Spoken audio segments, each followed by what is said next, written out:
नमस्कार दोस्तों, मैं फिर आप लोग के बीच हाजिर हुआ हूँ। आज आपको फिर एनटीपीसी का एक क्वेश्चन बताएंगे। देखिए कर क्या कहता है।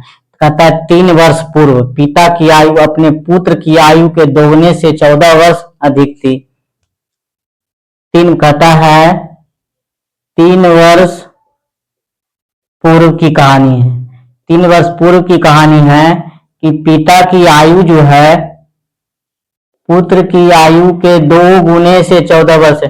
पुत्र की आयु अगर x मान लेते हैं तो इसके 2 गुना, इसके 2 गुना से 14 वर्ष क्या है, अधिक है। यही नहीं कह रहा है कि 3 वर्ष पूर्व पिता की आयु अपने पुत्र की आयु के 2 गुने से, तो 2 गुना पुत्र के मान लिए x, तो इसका 2 गुने से 14 वर्ष क्या है, अधिक थी। कहता अब से कितने वर्ष के बाद, ये देखिए ये 3 वर्ष पूर्व की कहानी है। तो वर्तमान अगर हम लाएंगे तो वर्तमान में क्या आ जाएगा, 3 वर्ष दोनों में जुड़ जाएगा, यानी 2x प्लस कितना होगा, 14 3 17, ये कितना हो जाएगा, x प्लस 3। 3 वर्ष पूर्व की कहानी था ऊपर वाला, वर्तमान में ला, कोई भी चीज वर्तमान से ही कैलकुलेट किया जाता है। तो वर्तमान में अगर 3 वर्ष पूर्व हमारा 17 वर्ष है, तो वर्तमान में अगर 3 वर्ष पूर्व इसका इतना था, तो वर्तमान में लाने के लिए 3 वर्ष दोनों में क्या किए, जोड़ दिए, यानी 14 3 17, x प्लस 3 हो गया ये इसमें। अब कहता है अब से कितने वर्ष बाद, यानी वर्तमान से कैलकुलेट करेंगे तो अब से कितने वर्ष बाद जो है पिता की आयु पुत्र की आयु की 2 गुनी हो जाएगी, यानी इसका 2 गुना कह रहा है कितने वर्ष बाद। तो देखिए शॉर्ट से आप कैसे बनाइएगा, ऐसे तो आप बना सकते हैं, लेकिन शॉर्ट हम देखिए क्या करते हैं। यहाँ देखिए ऊपर अंतर कितना का है, देखिए ऊपर अंतर देखिए कितना का है, 2x प्लस 17, अंतर का मतलब घटाओ, तो x माइनस कितना हो जाएगा 3, यानी अंतर कितना का हो गया, x और प्लस 14 का अंतर हो गया। ऊपर कितना का अंतर हो गया, 14 का अंतर हो गया, ऊपर 14 का अंतर हो गया ना, घटाएंगे तो x, हाँ x प्लस 14 का। अब x प्लस 14 इसमें क्या करिए, दोनों में x प्लस 14 से दोनों में गुना करिए इसमें, ठीक है, इसमें भी, और x प्लस 14 से इसमें भी गुना करते हैं। ये दोनों में इससे 2 से गुना करेंगे, तो 2 से गुना करेंगे तो कितना आ जाएगा इसमें, तो 2x प्लस 14 दूना 28। अब इसमें करेंगे 1 से गुना तो कितना आ जाएगा, x प्लस 14। अब देखिए यहां से कैलकुलेट करिए, या तो 3 से करिए तो 3 से 14, यानी कितना बढ़ गया, 11 वर्ष बढ़ गया, यही आंसर हो जाएगा। या तो इसमें से करेंगे तो 2x तो दोनों में मिल रहा है, 17 से 28 हो गया, कितना बढ़ गया, 11 बढ़ गया, यानी कितने वर्ष बाद की कहानी होगी, 11 वर्ष के बाद कहानी होगी। ऑप्शन नंबर क्या हो जाएगा, ए सही होगा। अब देखिए दूसरा क्वेश्चन, कहता अनिल ने पहला पेन क्रमशः 100 रुपया और दूसरा पेन 160 रुपया में खरीदा। वह पहला पेन पर 15% के लाभ पर बेचता है, लेकिन क्रेता मोलभाव कर दिया और कीमत को क्या कर दिया, बढ़ाता है, जिसके कारण 29% की छूट देनी पड़ती है, तथा दूसरा पेन पर 58% का लाभ पर बेचना पड़ा। तो इस लेन देन में उसे कितना लाभ हुआ। देखिए पहला पर इसको ज्यादा दिमाग लगाना है, दूसरा पर तो कुछ नहीं कर रहा है। पहले पर देखिए खरीदा, इसी पहले पर उसको मोल भाव करता है, यानी पहले पेन पर उसको मोल भाव करता है, दूसरा पर कोई छेड़छाड़ नहीं करता है। तो दूसरा पेन को देखिए कितना लाभ होगा, 160 रुपया में खरीदा था, दूसरा पेन को कितना में खरीदा था, 58% लाभ पर उसको कितना उसको लाभ हुआ होगा, 58 का भी लाभ हुआ होगा। 160 रुपया में खरीदा और 58% के लाभ पर बेचा, तो उसको लाभ कितना हो गया, 58 का लाभ हुआ होगा, यानी 58 बटा क्या हो जाएगा 100, इसको दशमलव हटाइए तो कितना हो जाएगा। अब इसको गुना करिए 16 गुना 58, तो 16 8 28 से और 16 5 80, यानी कहानी हो गया 8 2 92.8 की कहानी हो गया, यानी दूसरा पेन का हो गया 92.8 का। अब पहला देखिए क्या कहता, पहला को 100 रुपया में क्या किया था, खरीदा था, पहला को 100 रुपया में क्या किया था, खरीदा था, और पहला को 15% के लाभ पर बेचा। अगर 15% के लाभ पर बेचा होगा तो उसको 15 रुपया का पहले क्या हुआ होगा, 15 का लाभ हुआ होगा, 15% का उसको 15% का उसको क्या किया, 15% को उसको लाभ पर बेचा, तो 100 का 15% उसको 15 रुपया का पहले तो लाभ हुआ होगा। अब उसके बाद क्या कहता है, उसको मोलभाव करता है, उसे 29 की छूट देनी पड़ती। तो अब छूट देगा, ये टोटल पर छूट देगा, यानी 115 पर ही छूट देगा। ठीक है, तो 115 का कितना परसेंट निकालना है, 29% निकालना है। तो 29% निकालेंगे तो क्या हो जाएगा, देखिए निकालिए 115 का 29%, 29 से गुना कर दीजिए। तो 9 5 45 के 5 बाकी 4, 9 4 13 के 3 बाकी 1, 9 1 10, 15 10 के 0 बाकी 11 दूना 22 1 23, 5 3 3 2 1 3, यानी कई अंक के बाद दशमलव बैठ जाएगा, 2 अंक के बाद, यानी ये हो गया कितना 33.35, यही ना हो गया। उसको छूट दिया, छूट का मतलब क्या हो गया,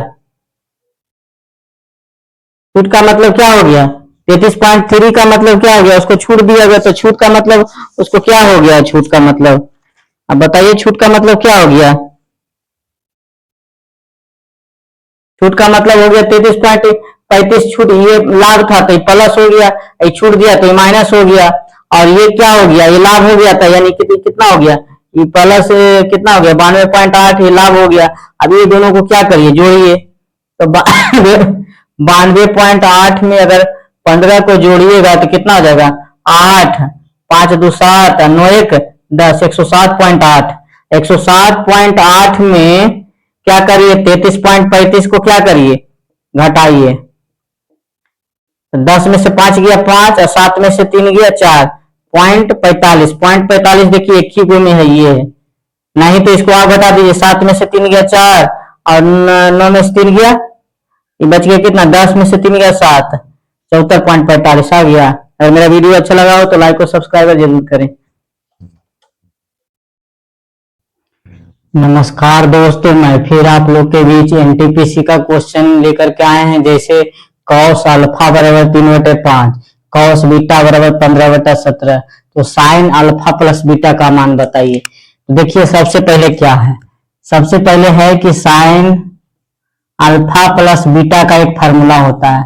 साइन अल्फा प्लस बीटा का क्या फार्मूला होता है, sine alpha into cos beta, ठीक है, plus cos alpha into sine beta, यही फार्मूला है। ठीक है, sine alpha into cos beta plus cos alpha into sine beta, यही फार्मूला है।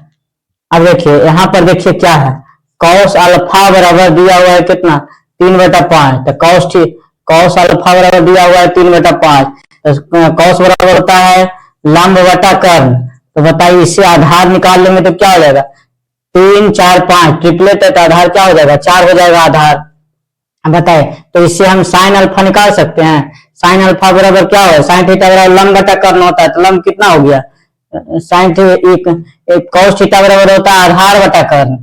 ठीक है, कॉस थीटा आधार बटा कर्ण, तो ये क्या चीज का मान निकल जाएगा, ये जो 4 आ जाएगा ये लंब का मान आ जाएगा। ठीक है, लंब कितना आ गया 4, तो साइन अल्फा बराबर क्या हो जाएगा, लंब बटा कर्ण, तो लंब कितना है 4, अब बटा कर्ण कितना हो गया 5। उसी तरह से इससे देखिए, अब इसमें दिया हुआ कितना, कॉस बीटा बराबर क्या दिया हुआ 15/17, यानी कॉस थीटा बराबर क्या होता है आधार, अब बता क्या होता है कर्ण। तो यहां से एक लंब क्या हो जाएगा, 8 15 17 होता है, तो 8 हो जाएगा, ट्रिपलेट होता है ना 8 15 17, तो आधार कर्ण, तो लंब ये हो गया। यहां से साइन बीटा का मान निकल जाएगा, साइन थीटा लंब बटा कर्ण, तो लंब 8 बटा कर्ण 17। अब इसको पुट कर दीजिए यहाँ पर, साइन अल्फा का मान कितना दिया है 4/5 इंटू कॉस बीटा। अब देखिए कॉस बीटा का मान कितना दिया, कॉस बीटा का मान 15/17 प्लस कॉस अल्फा का मान कितना दिया हुआ 3/5 इंटू साइन बीटा का मान कितना दिया हुआ 8/17। अब इसी को हल करिए, देखिए 5 दिया क्या हो जाएगा 15, यानी 4 दिया 12 बटा क्या हो जाएगा 17, अब प्लस 8 दिया 24, अब बटा कितना होगा 17 25 85, एलसीएम कितना हो गया 85, तो 17 25 85, 12 25 60, अब प्लस 24, यानी कितना हो गया 4 6 2 8, यानी 84 बटा क्या हो जाएगा 85। देखिए 84 बटा 85 किस में है, ऑप्शन नंबर बी में, यही मेरा क्या हो जाएगा आंसर हो जाएगा। अब देखिए ये क्या है, एक नाव को इतना किलोमीटर धारा के प्रतिकूल जाने में इतना मिनट लगता है, और स्थिर जल में नाव की गति को x मानते हैं और धारा की गति को y मानते हैं। तो स्थिर जल में नाव की गति को x मान लिए, नाव की गति को x और धारा की गति को y मान लिए। तो दोनों देखिए, नाव की गति और धारा की गति का अनुपात दिया हुआ है, तो नाव की गति x और धारा की गति y, दोनों का अनुपात कितना दिया हुआ, 8 अनुपात कितना दिया हुआ, 5 दिया हुआ है।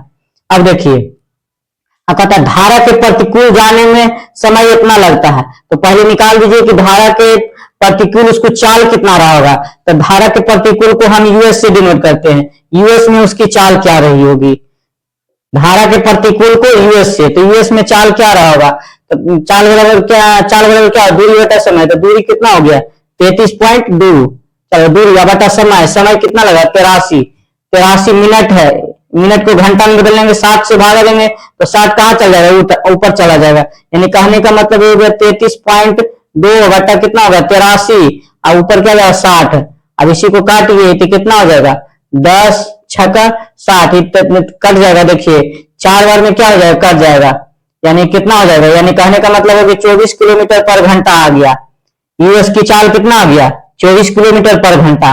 तो हम पहले यूएस में निकल गया, यानी x माइनस वाई का मान निकल गया, तो x प्लस वाई का मान हमको निकालना पड़ेगा, यानी धारा के साथ कितना लगेगा चाल। तो धारा के साथ देखिए कितना लगेगा, तो यूएस में चाल कितना है 24, यहाँ यूएस में घटाएंगे तो कितना होगा, यूएस मतलब घटाएंगे तो 8 में से 5 गया 3, धारा के साथ निकालना है तो 8 और 5 13, 3 8 24, 8 13 चलोता से यानी 100 इतना किलोमीटर भर घंटा, यानी धारा के साथ 24, धारा के साथ आगे 104, धारा के विपरीत आ गया 24 किलोमीटर पर घंटा।